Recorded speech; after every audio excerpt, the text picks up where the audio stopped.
oponernos a la megafusión de Cablevisión y Telecom en defensa además de los puestos de trabajo y de las condiciones laborales. Digo, desde esa base común, de algún modo tratar de pensar algún balance, algún análisis de la situación y alguna perspectiva. Yo trabajo desde un campo bastante diferente al de mis colegas, que hablaron antes. Yo me inscribo en el campo del análisis de la cultura y dentro del campo particularmente la tradición del materialismo histórico, con lo cual digo, me inscribo desde otro lugar. Muchas de las cosas que ellos dijeron, sobre todo lo que tiene que ver con lo fáctico, digamos, es como ellos ya lo mencionaron, así que directamente voy a pasar a hacer de algún modo un pequeño análisis con algún balance y alguna perspectiva. Lo primero que quiero señalar es que bastaron básicamente 2 decretos de necesidad y urgencia para desmontar buena parte de lo que había sido la ley de servicios de comunicación audiovisual. Tengo que decir el nombre completo porque si digo ley de medios, Santiago se me enoja, entonces vamos a tratar de... Y esto es un dato interesante, digo, y porque parece que en primer lugar no fue necesaria, de hecho lo comentaba recién Santiago, y no sé si no lo comentó antes Diego, ante la promesa de una ley, que es el proyecto que apareció, que después fue desmentido, que tiene creo que 169 artículos o algo similar, digo, para el caso de igual, digo, que no han necesitado una ley, parece que en principio, digamos, si bien uno puede analizar las leyes, no hacer un fetichismo de las leyes, no pensar que el problema son las leyes, el problema, digamos, las leyes de todo caso expresan orientaciones políticas, cuando a veces no se pueden expresar en leyes, se expresan en decretos y a veces sin decretos, porque ahora, como nos contaba Pablo, estamos viendo que estamos esperando que quien nos mande información a Telecom, que es uno de los implicados en los cuales, o sea, tenemos sillas, estamos sentados, no importa, digo, es prácticamente, digo, si no fuera tan terrible sería gracioso, no puede serlo porque es tragicómico. Con lo cual en ese cuadro digo, es interesante el análisis de las leyes, pero poniéndolas en su justa morada material, ¿no? Digamos, hay una perspectiva política que ha hecho que, insisto, con 2 decretos y una orientación se voltearon abajo 2 leyes, la ley de servicios de comunicación audiovisual y también la ley de Argentina Digital, y me parece que esto tiene que ver en parte con cuál había sido el saldo de una política previa respecto del conjunto de los servicios y cuál era el estado de movilización. Porque lo cierto es que las leyes se voltearon, básicamente se disolvió el AFTA y el AFTIC, sin una mayor movilización que quizá, y ahí seguramente también tenemos algunas diferencias, Santiago mencionaba los debates que hubo respecto de la sanción de la ley en el 2008, 2009, que la carrera estuvo involucrada. Yo no estoy tan segura de cuánto participado ahí el tercer sector, aunque es claro que hubo algún grado de participación, menos, estoy convencida de esto, participaron los trabajadores de los medios, me refiero a los trabajadores de prensa, y hablar de los trabajadores de telefónicos, otros trabajadores de lo que serían, digamos, los distintos gremios en los cuales están involucrados los trabajadores que corresponden a lo que sería el sistema infocomunicacional. Pero si tuvieron algún grado de participación en el inicio, lo cierto es que para el 2015 no salieron a una movilización o a una defensa de esas leyes que volteaba el gobierno con un decreto y después, bueno, con otro. Y creo que esto en parte tiene que ver con que la ley nunca llegó realmente a aplicarse. Digo, no se cumplió con el 33%, no hubo un plan de instrumentación real de 33% para el tercer sector, para las radios comunitarias, etcétera, etcétera. Con que no se garantizó siquiera el carácter público efectivo de los medios estatales, con que paralelamente, si bien es cierto el carácter de la concentración de medios, digamos, que describían los colegas, la concentración creció y se desarrolló una burguesía nacional prebendaria que creció de la mano de la pauta publicitaria. Una cantidad de grupos cada vez más concentrados que además, en la medida en la que hubo un cambio de gobierno, empezaron a digamos, o a deshacerse en modo de quiebras, etcétera, castigando furiosamente a los trabajadores de los medios con despidos y todo tipo de arbitrariedades. Y entre otras cosas me parece que esto tiene que ver porque la posibilidad de una ley y de la aplicación de una ley tiene que ver con las condiciones históricas en las cuales se da y en el marco de qué Estado se da. Digo, y en ese sentido quiero decir, tampoco se le puede pedir a un Estado de determinadas características que haga leyes, digo, pedir se le puede pedir, pero uno no espera que haga determinadas leyes. Las leyes que, la ley de servicios de comunicación audiovisual, como la ley de Argentina Digital, para mí tiene un problema mayor, es en definitiva la aplicación o la instrumentación de una ley de un Estado que lo que hizo fue también, uno podría decir, algunos dicen, intentaba democratizar la palabra, yo diría que no se democratizaba la palabra por una ley, pero también puedo decir que consagró la propiedad privada de los medios de producción comunicacional.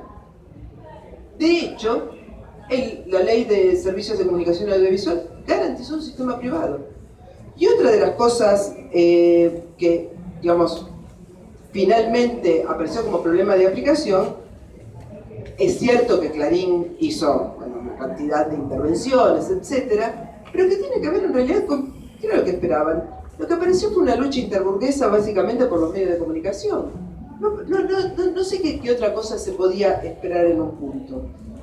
Quizás lo más interesante es que en muchas de las discusiones sobre qué pasó con y qué va a pasar, es que me parece que lo que hay que incorporar es cuál es el carácter del Estado, cuál es el tipo de conformación, y otro término, digo acá, no apareció ni el término, que eso es lo que yo quiero traer, el término Estado, y el problema del Estado, el problema de cómo funciona la concentración de capital. Acá decían, y ahora me voy a referir a eso, el problema de la razón tecnológica, ¿no? Como aparece. Bueno, esta especie de neopositivismo berreta, ¿no? Donde la tecnología y la convergencia nos va a salvar a todos, un discurso que aparte a fines del siglo XIX pudo ser efectivo, pero que, digamos, de ningún modo uno hoy puede aceptar, ese discurso tiene la misma efectividad, cuando en realidad lo que se oculta no es la razón del capital, de la concentración del capital, no es un problema tecnológico.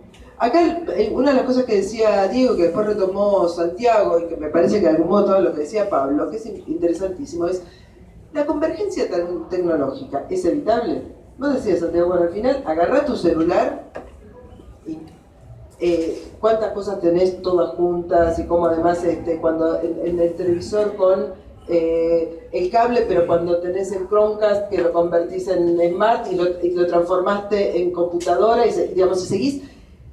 Ahora, ¿eso tiene que ver con las condiciones de los trabajadores? ¿Eso cuánto tiene que ver con la democratización de la palabra? ¿Cuál es la posibilidad, digamos, de que en la medida en la que hay una concentración tal de empresas, el Estado, ¿qué es lo que puede hacer el Estado? ¿Puede frenar eso? ¿Puede oponerse a eso? Sí puede, pero lo que depende es del carácter del Estado. Si el Estado lo que hace es garantizar la propiedad privada de los medios de comunicación y decir que va a dejar un sector para el tercer sector o los medios alternativos, tampoco lo garantiza y no garantiza la palabra en los medios públicos, bueno, evidentemente lo único que va a pasar es una mayor concentración en los medios. Cosa que, insisto, tienen razón en que yo venía. Ahora, acá hay un dato más.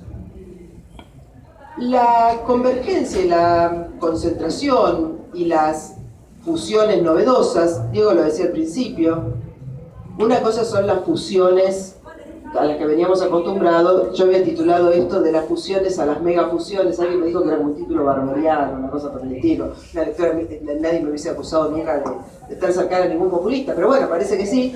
Digo, esto de las fusiones a las megafusiones que es cierto, tienen un carácter completamente distinto, pero tampoco es un problema local ni mucho menos. Los compañeros seguramente el otro día Santiago en el Congreso, y seguramente Diego puede dar más ejemplos, digo, si uno piensa en el caso de Amazon comprando The Washington Post, más allá de que sean absorciones o fusiones, digo, la dimensión de la que estamos hablando, el paquete accionario de O Globo, de una magnitud, se me escapan los números en este momento, de comprando por fondos buitres. Digo, porque también empieza a intervenir en esto el capital financiero, con lo cual no es tampoco un problema estrictamente local, sino que esto tiene que ver con un desarrollo del capitalismo en la fase actual, que es conocida, como diría Lenin, como imperialismo. Uno siempre piensa en imperialismo como algo así, el desarrollo de guerras, batallas, invasión de ejércitos sobre otros territorios. Y Lenin muy claramente decía, en todo caso, el imperialismo se define como el monopolio del capitalismo, la fase más monopólica del capitalismo. Es en esta fase de altísimas concentraciones, donde si uno no puede imaginar cuántos son 750 millones de dólares, mucho menos, ¿cuánto ocupa el profesor en espacio físico? 11.500 millones de dólares. Bueno, pero no importa si la viste o no. Porque en realidad estamos hablando de dimensiones que se nos escapan por completo, que en todo caso, retomando a Santiago, poco tienen que ver con la vida cotidiana, pero que sí tienen que ver, cuando uno lo escucha a Pablo, con la vida cotidiana de los trabajadores, y que poco y nada, insisto, tienen que ver con que además la concentración avasalle a los haga converger a los distintos convenios colectivos para en definitiva rozarlos. Esta política de fusiones y de grandes monopolios, de concesiones a los grandes monopolios, perdón, que ha iniciado el macrismo, yo entiendo que tiene que ver en parte con las debilidades y con una orientación que venía del gobierno anterior, y que fue sobre todo pavimentada con Argentina Digital, que sí abre en la puerta. Diego decía la abre regulada, yo te diría desde el otro lugar, pero la abre, ¿no? Digamos, bueno, ahí está al cuádruple play, que hoy, hace unos años peleábamos por el triple play, ahora vamos por el cuádruple play. En realidad hay que pensar en el múltiple play como problema realmente concreto. ¿Cuál es para mí en este cuadro político, para sintetizar, donde en realidad el camino le ha resultado allanado al macrismo y donde el macrismo viene acá a llevar adelante una política que es la política de Trump en Estados Unidos, que es la política del monopolio imperialista? Bueno, en primer lugar, que el único modo de combatir esto es enfrentándolo con movilizaciones. En ese sentido saludo lo que decía Pablo bueno, fuimos al Congreso esperando que la ley salga. Pablo nunca dijo eso, nadie acá, si alguien creyó eso, les aclaro que no te regalan las leyes, ni mucho menos. Además te sacan decreto de necesidad de urgencia, y además el problema no son las leyes, sino que el problema está en la movilización, en lograr concentrar fuerzas frente a un enemigo que en realidad es poderoso. Y para eso hay que tener claridad en cuanto a algunas propuestas. Decía, ya está, ¿no? Decía recién Pablo, que se ha pedido por un proyecto presentado por Romina del Pla con una cantidad de adhesiones importantes la suspensión de la resolución que autoriza la megafusión Cablevisión Telecom. Y agregó, esa suspensión, o hasta se podría lograr la derogación, no la van a conceder, solo se va a arrancar con una movilización importante. Otra cosa que hay que conseguir es suspender todo despido y modificación de las condiciones laborales en el sector infocomunicacional. Esto es clave, lo decían los compañeros recién. La convergencia tecnológica existe, tampoco somos ludistas. Vamos a romper todo televisor, celular, de ningún modo. la convergencia, pero una cosa es la convergencia tecnológica, que hasta podría servir para que les reduzcan las horas de trabajo a los trabajadores. Mantener la planta actual de Telecom, Cablevisión y no sé cuántas más, ponelo con el mejor salario y el mejor convenio colectivo de trabajo, que trabajen 4 horas y el resto del día que sean felices si pueden bajo el capitalismo. ¿Por qué no? Lo que puedan, no mucho, pero algo siempre se puede.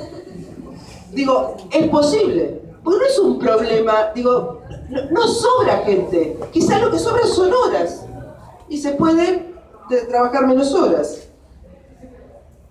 Conquistar el reconocimiento legal a los medios alternativos comunitarios y populares, una de las promesas y deudas de la llamada Ley de Medios, una de las grandes deudas con garantía para su funcionamiento. Y por último, algo que también critiqué antes y que me parece importante, garantizar el derecho de todas las corrientes de opinión organizadas a participar en los medios públicos. Los medios del Estado, que digamos, en particular los medios del Estado, pero no solo los del Estado, terminan siendo la voz de algunos, de las empresas o de los que ponen la pauta publicitaria. De ahí es interesante cómo a veces con los cambios de gobierno un día decir, ¿pero qué pasó acá? Ahora ¿qué pasó con este canal? ¿O qué pasó con este periodista? ¿O qué pasó con cómo se da vuelta? Sino democratizar la palabra significa que efectivamente pueda haber acceso, difusión y circulación de todas las corrientes de opinión organizadas de los distintos sectores, etc. Digo, me parece que si estos son nuestros, digamos, es lo que yo propongo, dado un balance, dado una caracterización del momento, dado un gobierno que, insisto, está muy bien analizar las leyes, pero el problema no son las leyes, o no es el problema principal, las leyes expresan parte del problema. Bueno, tener una perspectiva en términos de organización para combatir la megafusión, porque insisto, el problema no es en definitiva la convergencia, sino lo que nos quieren vender de la convergencia, que es que nos hará libres, y parece que tal como la aplican nos está haciendo esclavos.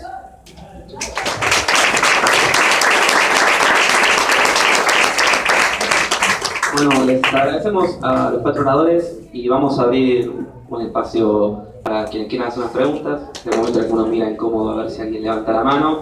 Y para romper el hielo, les quería hacer una pregunta a Pablo, porque mencionamos lo importante también de que esta mesa tenga un trabajador telefónico para discutir esta temática, y quería que nos cuentes, Pablo Yusic, algunos de los reclamos históricos, si se quiere, de los trabajadores telefónicos, como mencionaban lo del bono, lo del convenio único, lo de las 7 horas, y cómo es la lucha por este tipo de reivindicaciones hoy en este contexto, y en el contexto concreto de la lucha por la supresión de esta fusión.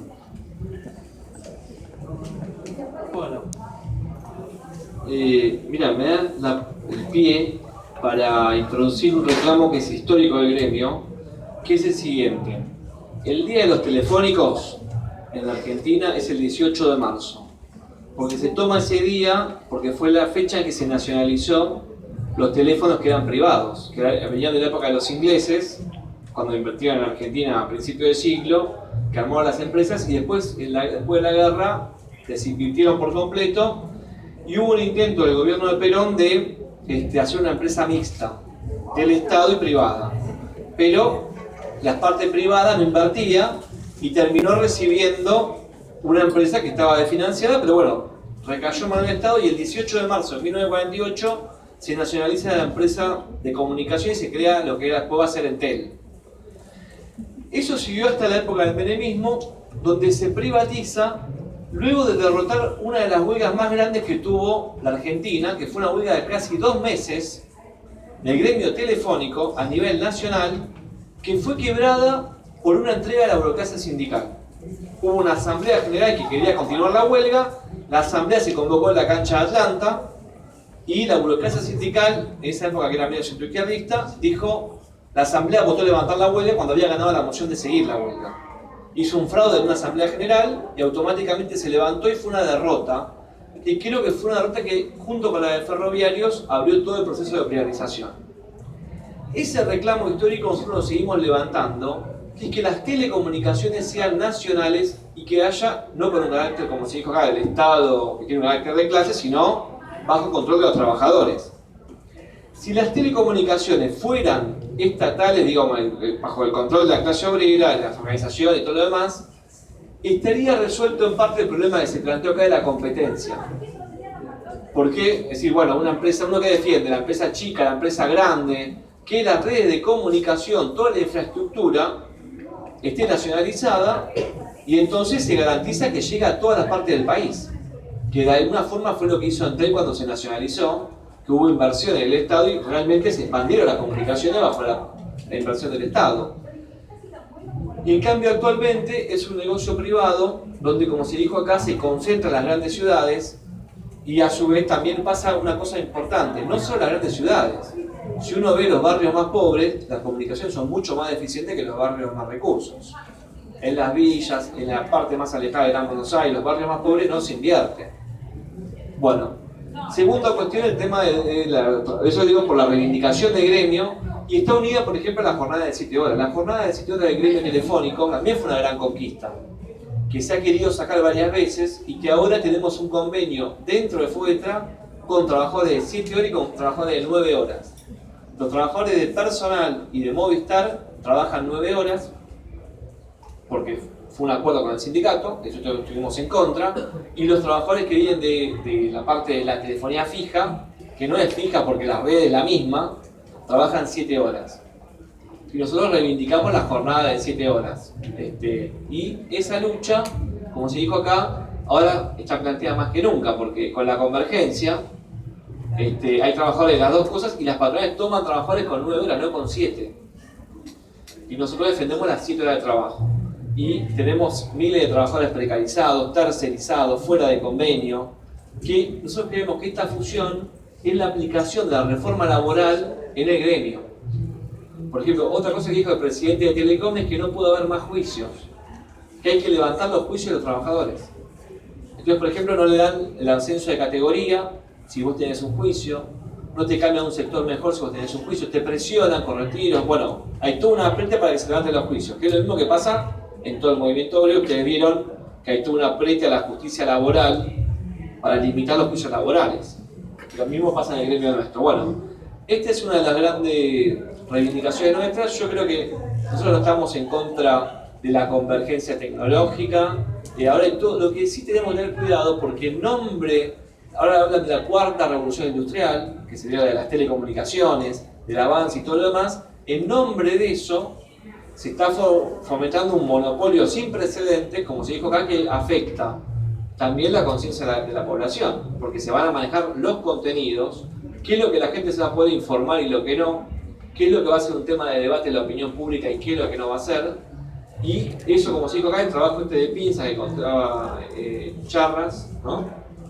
De Charras, bueno, decía que el trabajo de pinzas, no solamente por el lado de la estructura, que manejan las redes de comunicación, sino también por el lado de los contenidos. Es un monopolio de las dos cosas. Hay que alertar a la población de esto. Nosotros queremos alertar lo que está en juego acá, porque es verdad que no se entiende, la población no está al tanto de esto.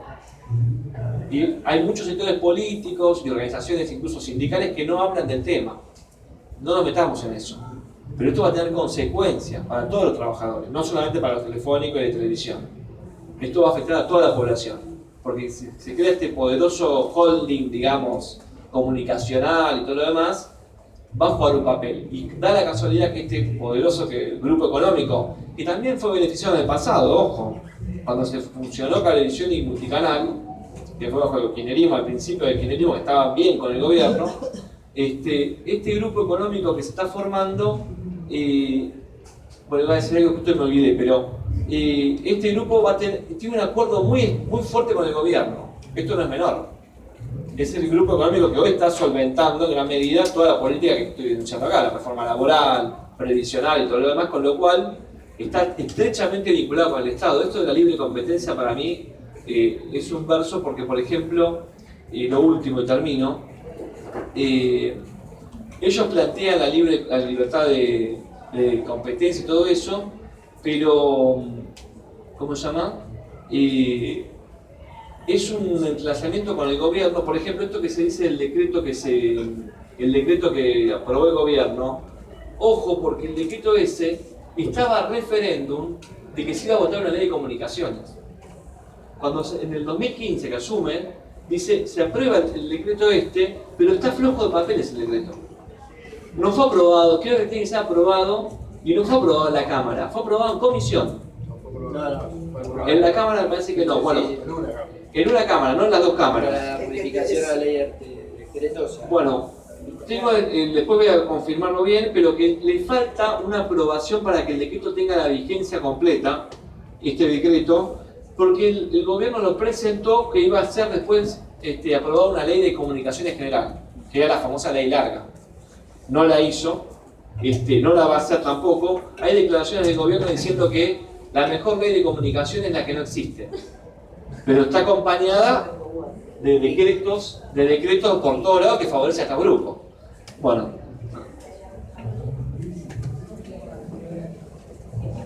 ¿Alguna otra pregunta? Yo tengo una pregunta para Pablo, profundizando en el tema laboral.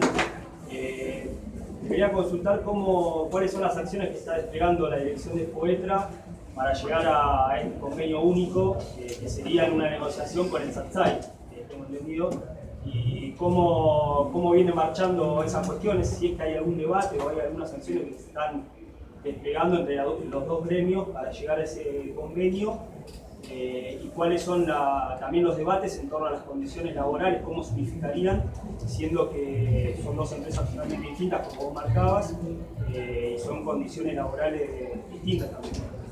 Mira, esto se te leo en la llaga porque lo que son las conducciones sindicales, tanto de FOETA como de SATSAI, la mayoría, la que domina los dos sindicatos, no están debatiendo el problema abiertamente. Sabemos que hay una negociación, pero de espalda a los trabajadores. Están negociando porque el grupo Clarín quiere que haya un convenio único. Ojo con la cuestión. Ellos dicen, yo fusioné, ahora quiero un convenio.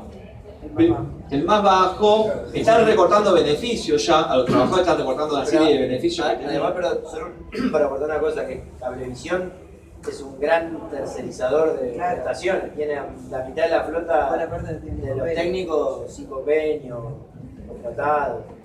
Bueno, hoy me llamó un compañero de Córdoba, y que por ejemplo la provincia de Córdoba, si tienen las dos opciones, por ejemplo, tiene que vender un trabajador un servicio de internet, y tiene Arnet y tiene Fibertel, le venden Fibertel. Están priorizando esa red. Es decir que hay una especie de desinversión también, sobre un lado. Ahora, no hay una política definida, no se baja el debate a los trabajadores de base, a las asambleas de base, al plenario delegado, a la asamblea general, no se hace eso. Se deja avanzar la fusión de hecho, se está dejando avanzar a la empresa de hecho, porque también se va a presentar hecho consumado y no se puede hacer nada. Hay que aceptar lo que hay. Lo único que van a decir es defendamos el puesto de trabajo hasta ahí, porque no es mentira, están avanzando los retiros voluntarios y se prepara una ola de despidos, pero en el nombre de defender el puesto de trabajo, la burocracia sindical entrega las condiciones de trabajo. Dice, flexibilicemos para no perder el puesto de trabajo. Entonces, esta campaña también que nosotros estamos llevando adelante con el proyecto y todo lo demás, está buscando que se abra un debate en la base del gremio y nos preparemos para el conflicto que viene. Pero la realidad es que hoy, como pasa en gran parte del movimiento obrero, se está dejando al gobierno avanzar. No hay un plan de lucha hoy de la CGT o las centrales los principales sindicatos están dejando avanzar al gobierno y eso, bueno, tiene sus consecuencias, obviamente. Perdón, además es ley de vida en todos los conflictos, lo hemos visto, que si vos dejás avanzar la flexibilización en nombre de evitar los despidos, lo único que garantizás es abrir la puerta. Tengo una vocecita que perdón. Decía que es recontra sabido, lo hemos experimentado sucesivamente, que si dejas abrir la puerta a la flexibilización en nombre de garantizar los puestos de trabajo con menos, pero bueno, lo único que logras es primero la flexibilización, infligir una primera derrota a los trabajadores y abrir una gran puerta para los despidos después. Digo, esto lo hemos visto sucesivamente en los conflictos en los últimos años, con lo cual es una mentira absoluta. Digo, algún compañero o compañero, trabajador, trabajadora, puede frente a una situación, creer que esto es cierto, las dirigencias burocráticas que llevan adelante esto saben perfectamente lo que hacen, lo hacen con conciencia y al servicio de los patronales, a cambio vaya a saber uno de qué, pero digo, no hay dirigente sindical que pueda creer esto.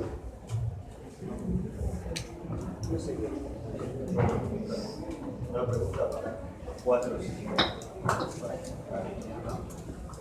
Una pregunta para los 4 sin distinción. En relación a la ley de medios, algo que dijo Fabiola, al menos por pasar, es el tema de que finalmente no se terminó aplicando, ¿no?, ese 33% a medios independientes. Incluso había algunos medios independientes, Barricada TV y demás, que exigían la integración de eso. Yo en particular, aclaro, no estoy de acuerdo con la ley de medios, no estaba de acuerdo, en realidad ya es un debate porque no está tan presente, pero también preguntarle, incluso desde otra perspectiva, por qué también el gobierno anterior no buscó aplicar eso, que era algo que también le podría haber dado fuerza, ¿no?, en toda la disputa que tenía con el Grupo Clarín en ese momento. Se lo hago a todos, así también se da una perspectiva distinta de este tema.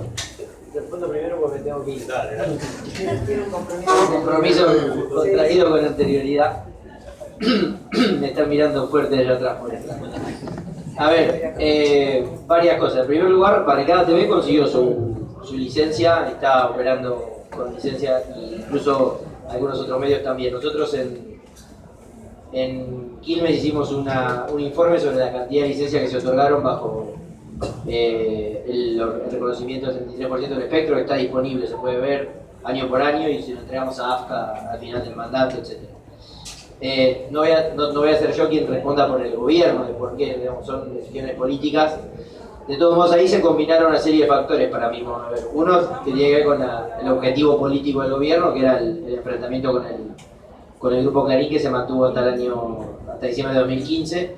En segundo lugar, cierta dificultad que tuvo, y esto lo digo desde me voy a adjudicar algo, pero es desde las entrañas del sector sin fin de lucro, por integrarlo desde hace mucho tiempo, que es un sector muy informal por todas las precariedades con las que opera desde su nacimiento. Entonces, las exigencias que le planteaba el Estado eran algo complejas para poder acceder a licencias o a los FOMECAS, que es otro elemento que sí se implementó y que implicó que accedieran a mucho dinero contante y sonante para producción, compra de equipamiento, gestión, etc.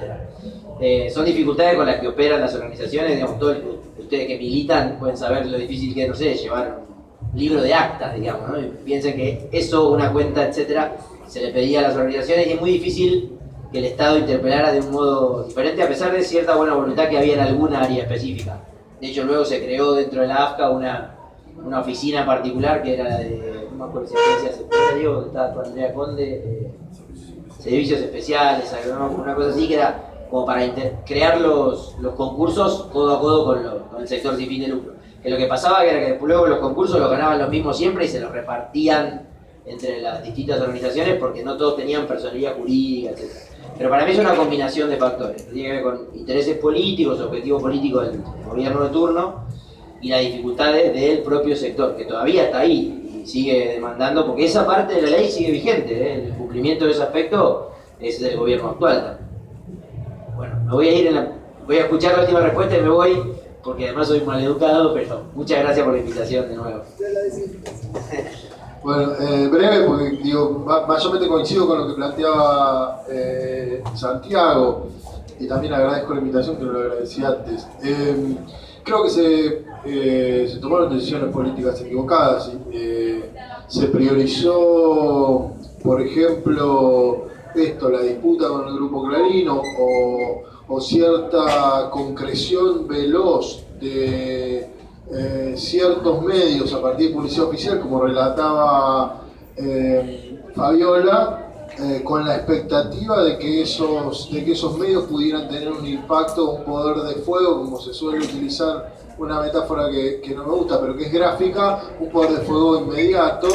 Y entonces se llenó de publicidad oficial algunos de esos grupos, y realmente, digo, nosotros muchos lo planteamos en ese momento, no era una estrategia a mediano plazo sustentable, y creo que lo más importante era otorgar licencias. En Argentina, en Uruguay, en Ecuador, digo, esto nosotros generalmente lo andamos diciendo por donde nos invitan, algunos errores se repiten, por ejemplo Ecuador también hizo llamados para medios sin fines de lucro con unos costos de pliegos enormes, con requerimientos de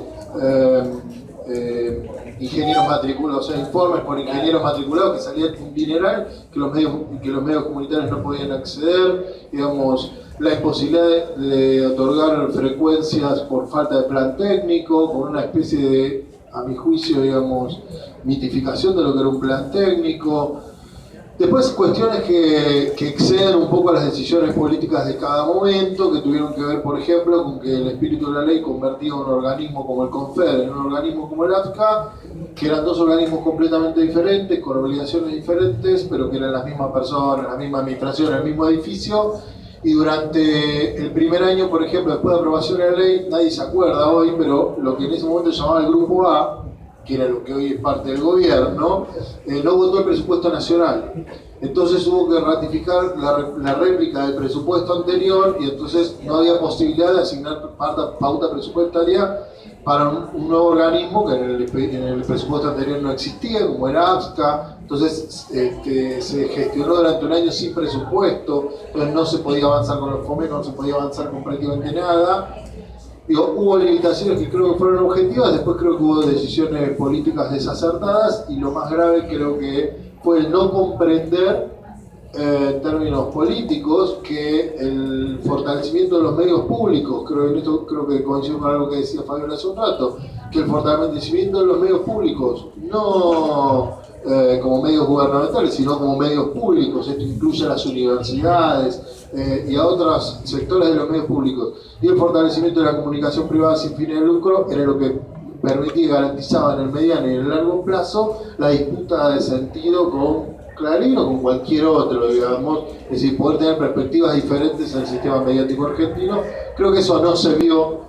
A mí me ha tocado, creo que a Santiago también, y tal vez muchos de acá, discutirlo con muchos funcionarios del gobierno kirchnerista, y la respuesta era: esos chiquititos son muchos, no mueven regúmetro, no tienen capacidad de incidencia en la audiencia, y lo que necesitamos son medios grandes, fuertes.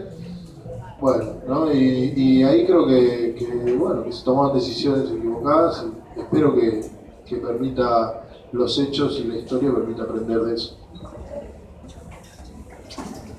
Yo quiero agregar una cosita retomando algo que había dicho Santiago y algo que dijo recién Diego.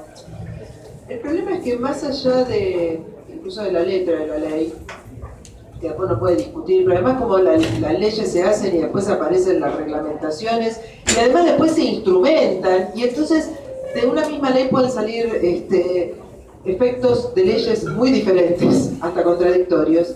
El problema es quién fue finalmente el sujeto social de esta ley. Y esto que decía Santiago en un momento dice, es que al final resulta como medio difícil, ¿no? Un plan técnico, no es solo el plan técnico, lo decíamos, digo, como se le exigían a las radios populares, o sea, una cantidad de papeles. Bueno, miren, lo mismo pasa a veces en las cooperativas bajo gestión obrera. Quiebra una fábrica, los compañeros, la compañera toman la fábrica, tratan de seguir produciendo, autoexplotándose. Pienso en un taller gráfico como fue en su momento Indugraf, 60 tipos compitiendo contra la gráfica que tienen cantidades enormes. Entonces después le decían, ¿y usted dónde tiene el quit? ¿Qué sé yo? Yo sé manejar la máquina, nos organizamos en la asamblea. Miren, la asamblea legalmente no vale nada, ¿no? Porque la legalidad del Estado no reconoce lo que es la legitimidad de los trabajadores. Los trabajadores de Indugraf le decían, nosotros resolvemos la asamblea, y el Estado le decía, a mí me importa 3 pepinos la asamblea, tráeme los papeles, el abogado, ¿qué abogado? Bueno, digo, efectivamente, cierta orientación de las leyes cuando se piden esos formularios, y les habrá pasado a todos, ¿no? Esa experiencia de que a veces tenés formularios como decir, pero ¿cuántos posgrados tengo que hacer para llenarlos? ¿No? Bueno, en definitiva, lo que ocurre con eso es que es una traba real y concreta porque no es el sujeto social de esa política. Y si ese hubiese sido el sujeto social, como podría haberlo sido, la movilización al final hubiese sido distinta. Esto que decía Diego es cierto, ¿cuánto mueven el amperímetro? Pero hubiesen sido los que se hubiesen movilizado en defensa de una ley que les permitía estar. Como la ley que generó expectativas al principio, Recuerden en los debates sobre la ley la cantidad de organizaciones, tanto de pueblos originarios, como de radios populares, como de pequeños grupos barriales, llámenlo como quieran, que estaban entusiasmadísimos con la ley. Y que se movilizaron, y que la defendían. Se movilizaron, uno después podría discutir el carácter de la movilización, no importa, y que después se retiraron porque no se cumplieron con las más mínimas expectativas. Acá uno puede decir, bueno, en algunos casos hubo decisiones erradas, en otros casos quizás ni la vieron porque tiene que ver con una orientación social. Esa ley, en definitiva, se instrumentó de mínima, yo creo que hay más que eso, pero retomando lo que decían los compañeros, hacia un sujeto social, que es lo que permitió finalmente la concentración en determinadas manos, que hoy en día es exponencial, ¿no? Digamos, va mucho más allá. ¿Alguna pregunta más? Sí, tenía que si creen que esta fusión o absorción, como dijeron, va a afectar las elecciones políticas del año que viene. En cuanto a publicidad, por ahí el gobierno tiene muchísima más publicidad que el resto de las tropas. Sí, por ejemplo, en cuanto a publicidad, esta fusión va a afectar o a modificar algo en cuanto a las elecciones políticas del año que viene. Sí. No, a ver, lo que creo es que el gobierno, desde que empezó a llevar adelante estas medidas, estuvo en una especie de tensión entre Clarín y Telefónica, y lo que vimos desde el principio es que claramente Clarín tenía mucho mayor peso sobre las decisiones del gobierno que Telefónica. Digamos, todo lo de Clarín se garantizó por decreto de necesidad de urgencia rápidamente, y el pedido de las telefónicas, que es lo de la televisión satelital, por ejemplo, se comenzó a hablar a mediados del año pasado, ¿sí? Estamos en abril del 18, y lo que hizo el gobierno no fue sacar un decreto de necesidad de urgencia y otorgárselo, sino meter una ley en el Congreso. Con lo cual, a las telefónicas las patea y a Clarín lo beneficia, y eso tiene que ver claramente con las expectativas o con lo que representa el grupo Clarín para el gobierno. Digo, hoy creo que se veía en las redes sociales de los cacerolazos de anoche, todas las propuestas contra el tarifazo, nada de eso aparece en las tapas de los diarios. Hay un claro blindaje mediático, el sistema privado comercial está prácticamente bloqueado, digamos, también con altísimas dosis de publicidad oficial formal legal y altísimas dosis de publicidad oficial informal y no sé si ilegal, pero que le va bastante cerca, donde, digamos, se asegura un blindaje vía grupos empresarios y vía periodistas directamente, con lo cual claramente tiene una incidencia, yo creo que muy fuerte. Sí, no. Digo, a ver, por supuesto que en realidad esto es especulativo, y en el medio uno hará cosas para que no sea así, para fortalecer el no. Si uno piensa en relación a los contenidos de los medios, ha aparecido un fortalecimiento de las posiciones groseramente reaccionarias en una cantidad de periodistas que realmente asombra. Algunos periodistas que uno antes por ahí consideraba que eran liberales o gente de derecha, pero que podía uno llegar a leer, en este momento es absolutamente ilegible. La concentración de medios y las megafusiones y la convergencia tienden a la reproducción de ciertos contenidos, insisto, de la más espantosa laya reaccionaria. Ahora, el problema no es ese, sino en todo caso la política de un gobierno que gobierna para esos intereses y que no va por un mero ajuste, sino por un reordenamiento de todas las relaciones sociales. Por eso el intento no es despidos, es el intento de un reordenamiento es el intento de, por ejemplo, de dar de baja todos los convenios colectivos de trabajo. Como además no se animan a hacerlo de un día para el otro, lo que van haciendo es, te arreglo por un lado, te tercerizo un poco más por el otro, voy por el otro. Yo te podría decir, el 18 de diciembre hubo una cantidad de compañeros en la plaza, y compañeros y compañeras en la plaza del Congreso, resistiendo el intento de reforma previsional del gobierno. Hubo una represión y a la noche hubo un cacerolazo. Porque uno pensaría, bueno, una represión y a la noche, digo, las personas tienen cierto criterio, digo, salvo algunas personas, no muy militantes, que cuando está la cara golpeando a compañeros, vamos hacia ese lado, pero no, la mayoría de la gente va hacia el otro lado, ¿no? Digo, muchas veces esto ocurre, con cierto criterio, es más o menos razonable. Sin embargo, el 18 salieron a la calle. Después de la represión brutal mostrada por todos los medios sistemáticamente para producir miedo. Con lo cual yo te diría, bueno, pues si va a afectar las elecciones, y en algún sentido puede que sí, en algún sentido puede que no, o en algún sentido puede que sí les juegue en contra. Porque esto va a tener que ver con que las elecciones no se juegan solo en el papel de los medios. Los medios tienen un papel importantísimo, por supuesto. Cuanto más grande es el monopolio, más peso tiene. Diego lo decía antes, no es lo mismo tener el 25% del espectro que tener el 0,00,1. Obviamente no es lo mismo, pero esto va a depender de las organizaciones. Por eso hacemos esta charla. Y por eso, compañeros que somos, por ahí tenemos algunas no, tenemos perspectivas distintas en muchas cosas, pero sí tenemos la perspectiva común de enfrentar esta megafusión, no solo por la megafusión, no solo porque es cablevisión, sino por las consecuencias que tiene, aun cuando por ahí no evaluemos exactamente del mismo modo las consecuencias. Y es en ese camino en el que, bueno, habrá que ver cómo se juega y cómo se juega en las calles las próximas elecciones. Y en el medio mucho terreno.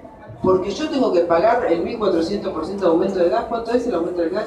No quiero saber el número exacto porque me agarra un problema. Porque no sé si saben que nosotros ni siquiera tenemos paritaria todavía. Están viendo. Dicen que en algún momento...